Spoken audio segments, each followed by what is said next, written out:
Aujourd'hui marque le 640e jour de la guerre. Une guerre qui ne cesse de voler le quotidien des habitants de Gaza, laissant derrière elle des ruines et des cris étouffés.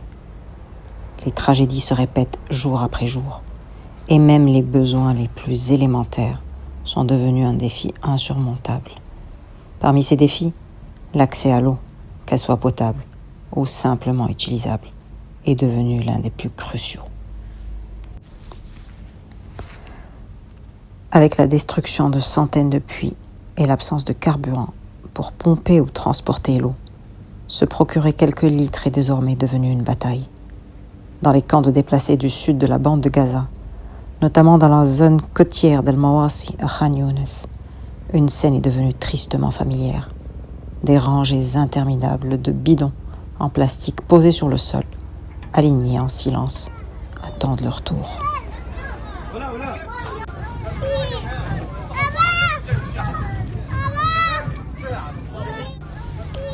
Chaque bidon raconte une histoire, chaque famille y dépose un peu de son espoir. Aujourd'hui, alors que je sortais de mon abri, j'ai rencontré Mohamed, une mère de 5 enfants, réfugiée dans un camp de fortune près de la mer. Son visage, fatigué mais digne, portait les traces d'une vie pleine de combats silencieux. Elle m'a parlé de sa quête quotidienne pour l'eau, qu'elle doit parcourir de longues distances à pied pour trouver. Elle ne possède que 2 bidons, chacun de 15 litres.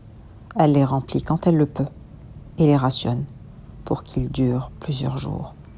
Pour laver les vêtements de ses enfants, elle n'a d'autre choix que d'utiliser l'eau salée de la mer, une eau qui ne convient pas normalement à cela. Avec une tristesse mêlée de résignation, elle m'a confié que souvent, après des heures d'attente, dans les longues files, l'eau vient à manquer, avant même que son tour n'arrive. Et alors, elle repart, les bidons vides, le cœur lourd. À travers elle, j'ai compris que ce ne sont pas seulement les bombes qui détruisent, mais aussi l'attente, la soif et l'oubli. Ce témoignage ne doit pas rester une voix dans le vide. Des milliers d'enfants, de familles, de survivants comme elle vivent cette agonie en silence chaque jour sous les bombes et la faim. Notre association Humanité, Solidarité, Médecine est à leur côté pour protéger, soigner et redonner un peu de dignité. Agissez maintenant, faites un don, partagez, faites entendre leurs cris.